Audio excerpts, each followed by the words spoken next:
Eu quero deixar marcado desta vez que, enquanto gravo este podcast, estamos no 9º dia da invasão russa à Ucrânia. E, em meio à guerra de narrativas, além da guerra física, narrativas vindas dos que se enfrentam nos campos físicos da batalha e aquelas dos que indiretamente estão envolvidos, eu peço licença para apresentar uma visão de quem não está sob bombardeio, de quem escreve de casa, não num bunker. De início, quero ressaltar que desde Sócrates até nossos dias, filósofos têm tratado da questão da guerra. A guerra é um fenômeno extremamente complexo, o que é fácil perceber. Basta observar como líderes de todo o mundo colocam seus maiores esforços para tentar resolvê-la, e por mais que possam em algum momento freá-la, os seus danos e consequências estão sempre à frente. E não é por ser difícil que não se deva tentar compreendê-la. Como disse Francis Bacon, é preciso compreender para dominar, para controlar. E entre os estudos mais antigos sobre a guerra está o de Sun Tzu. Sun Tzu escreveu a sua famosa obra A Arte da Guerra. Um dia, esta sua obra foi lida pelo grande rei Roli. Admirado, o rei o questionou se ele seria mesmo capaz de pôr em prática aquela teoria. Ele disse que sim, e dessa forma o rei lhe entregou 180 de suas mais belas mulheres, nenhuma delas com perfil de guerreira. Eram jovens acostumadas à vida palaciana, ao conforto. Tudo isso para ver se ele seria capaz de fazer delas guerreiras de verdade. Depois de vários e repetidos ensinamentos e de decapitar as duas preferidas do rei, já que não levavam a sério as ordens dadas, elas entenderam a seriedade da arte da guerra e se portaram como verdadeiras guerreiras. Ainda que muito perturbado por perder aquelas que, mais que outras, tornavam seus dias mais agradáveis, o rei reconheceu a habilidade de Sun Tzu e o nomeou comandante de suas forças. E ele, de fato, foi um grande comandante estrategista chinês no tempo dos estados guerreiros, cerca de 500 anos antes de Cristo. E o seu livro, A Arte da Guerra, desde então se tornou referência para reis, imperadores, comandantes militares e estadistas, e não somente estes, para empresários, empreendedores, todos aqueles que de alguma forma querem liderar, de todos os lugares até nossos dias, sendo esta obra considerada mais atual que obras sobre o mesmo tema escrita há poucos anos. Sun Tzu compreende que a guerra é algo extremamente grave e recorrer a ela não é uma opção qualquer. E entre as várias questões a serem pesadas antes de optar pela guerra, a primeira é a questão moral. O tal, como ele diz, a questão da harmonia, é mais que deveres e direitos de um local. É algo como uma ética do universo. Só que, para ele, essa questão moral não é algo que pode ser estabelecido pelas autoridades. Ela depende de uma harmonia entre o povo e seus dirigentes, entre todos, inclusive a própria natureza, de modo que, quer caminhem para a vida ou para a morte, estejam convictos de estarem fazendo o que precisam fazer. Mas é claro que esse é apenas um item, embora seja o primeiro de todos. Como excelente estrategista, ele não se esquece dos demais itens. Ele fala sobre terreno, sobre tropas, sobre clima, sobre distâncias, armas, recursos, suprimentos, tempo, linha de comando e tantos outros detalhes fundamentais. Ele diz, por exemplo, que se deve cuidar porque quando as tropas saem em batalha, o cofre público se esvazia. Ele adverte que a demora numa guerra é fatal para a economia. Por isso, ele diz que é admissível até certa falta de imaginação nas estratégias, mas não falta de velocidade nos ataques. E já há 2500 anos escreveu que guerras prolongadas são prejudiciais a todos os envolvidos. Deixou claro que por onde as tropas passam, os preços aumentam e que a guerra destrói mais que prédios, mais que lavouras, mais que aspectos físicos. A guerra torna inviável empreendimentos, torna inviável relacionamentos e todos quererão o seu fim, de tal modo que todos se ressentem da guerra e se tornam seus inimigos. Para alimentar a guerra, então, governantes alimentam a raiva, pintam o inimigo das piores qualidades. Mas isso tem um efeito colateral muito ruim, porque jamais permitirá que cheguem à paz, apenas a destruição. São muitos os conselhos, são claras as instruções. Quando falamos da arte da guerra, parece um contrassenso, uma vez que a arte parece carregar um aspecto positivo e a guerra algo tão destrutivo. É que arte, diferente das outras formas de expressão e de conhecimento, carregam mais que saberes obtidos por lógica ou por experiência. A arte possui forte dose de intuição e de criatividade. Envolve um dom, certa sensibilidade, aquela capacidade rara de ler o momento, de reagir e tornar legível aquilo que só ele captou. Como numa sinfonia onde cada instrumento desempenha um papel que só faz sentido no conjunto, o compositor já ouviu aquela harmonia antes que ela fosse materializada. Os grandes comandantes seriam esses artistas que dividem e conjugam as forças, que mistura tintas aparentemente descombinadas e que no conjunto criam o efeito desejado. E se a guerra pode ser considerada uma arte do mal, e de fato é, a de defesa não é vista assim. Por mais absurda que seja a guerra, o que de fato sabemos ser, porque ela expõe a pior face da humanidade, ela nos envergonha diante de toda a natureza, agride o planeta e tudo que nele há. Quando somos atacados, costumamos valorizar as forças que nos defendem, valorizar o investimento que foi feito nesse sentido. Algo que parece desperdício e sem sentido no outro tempo, mas que faz sentido nesta hora. E só porque sabemos que o absurdo é possível, que o impensável pode ocorrer, que o motivo mais indefensável pode se impor pela força, é que todos se preparam para a guerra, em nome da paz, por mais contraditório que seja. É por isso que Sun Tzu afirma que o verdadeiro objetivo da guerra é a paz. E apoiando essa afirmação, ele diz que a maior das habilidades é vencer o inimigo sem lutar. Maquiavel também escreveu um livro chamado A Arte da Guerra, tema que ele trata em todos os seus demais escritos. No livro O Príncipe, por exemplo, ele fala sobre como controlar, manter povos conquistados.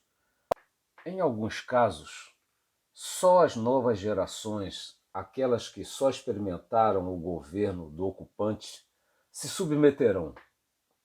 então haverá relativa paz imposta pela educação para a obediência e também pela própria adaptação natural ao regime sob o qual se cresceu. Como pobres se adaptam à pobreza, se submetem a trabalhos degradantes e a moradias inadequadas, por exemplo. Maquiavel aponta o tempo como um fator acomodador.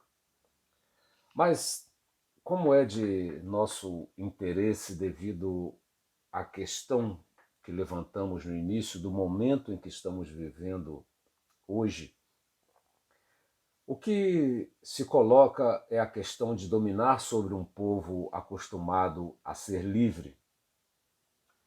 A partir das experiências estudadas, Maquiavel diz que uma possibilidade seria permitir que este povo viva com suas próprias leis, mas o governo deve ser fiel ao dominador, vassalo, dependente, submisso e que lhe dê vantagens econômicas. Mas Maquiavel adverte: os que se tornam senhores de povos livres por tradição e não destroem suas estruturas serão destruídos por elas. Será pela ruína que se garantirá a posse. Nenhum favor suplantará a bandeira da liberdade, nem com tempo, nem com favores. Ele continua: nas repúblicas onde há liberdade, há mais vida, portanto o ódio pela perda é maior, maior a vontade de vingança. Quem viveu livre não permite que a memória da antiga liberdade descanse. Para dominar uma república, é preciso destruí-la ou habitá-la, sufocá-la.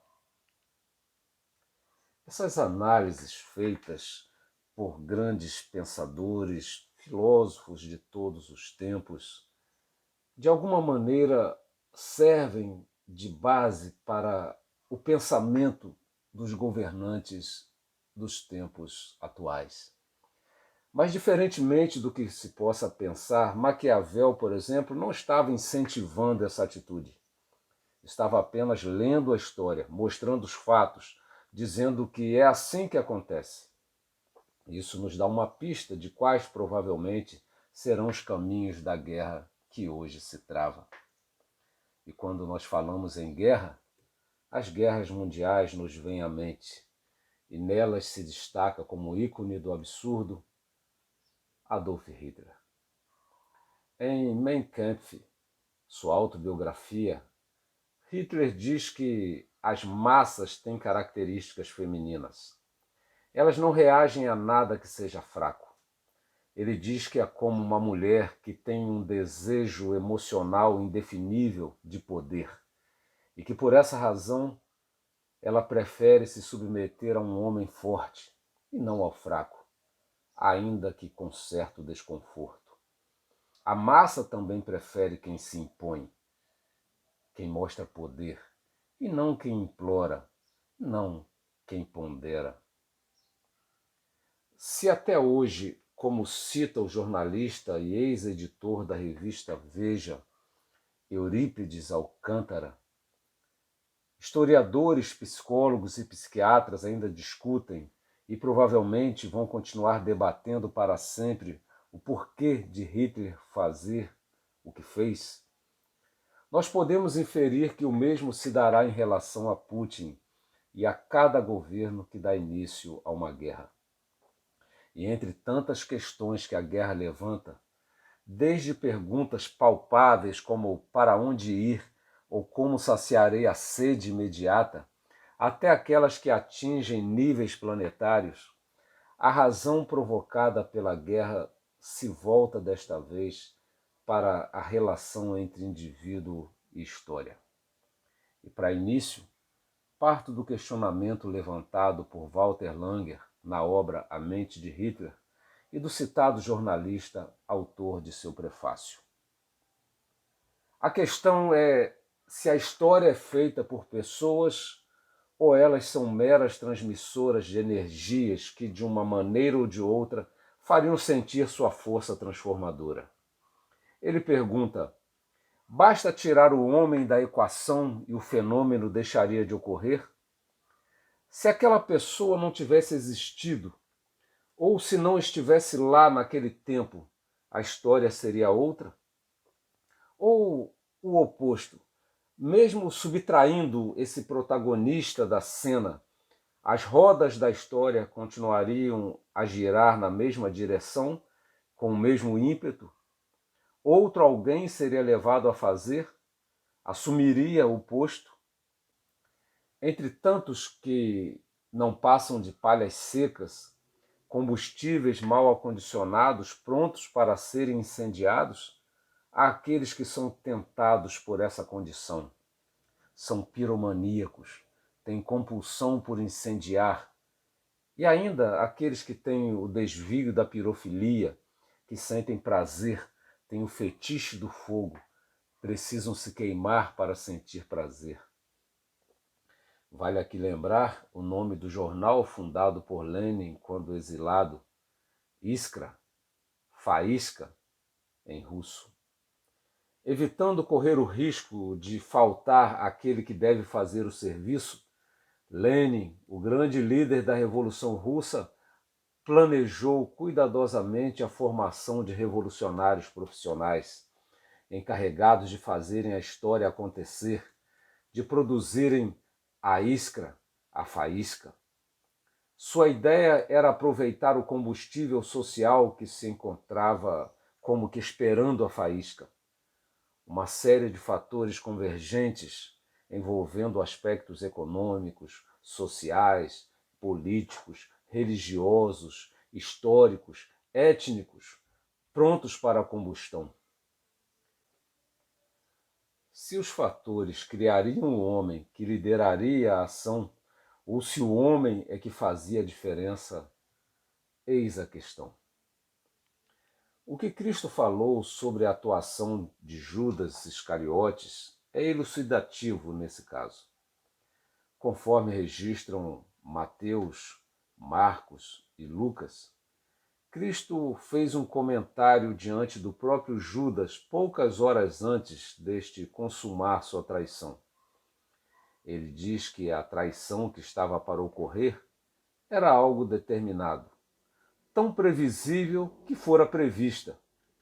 Então ele completa: mas ai daquele por quem o Filho do Homem, ou seja, ele mesmo, é traído.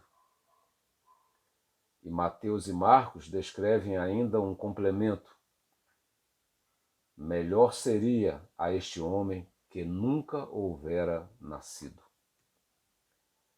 E Jonas nos leva a uma outra abordagem ainda dentro do que estamos tratando.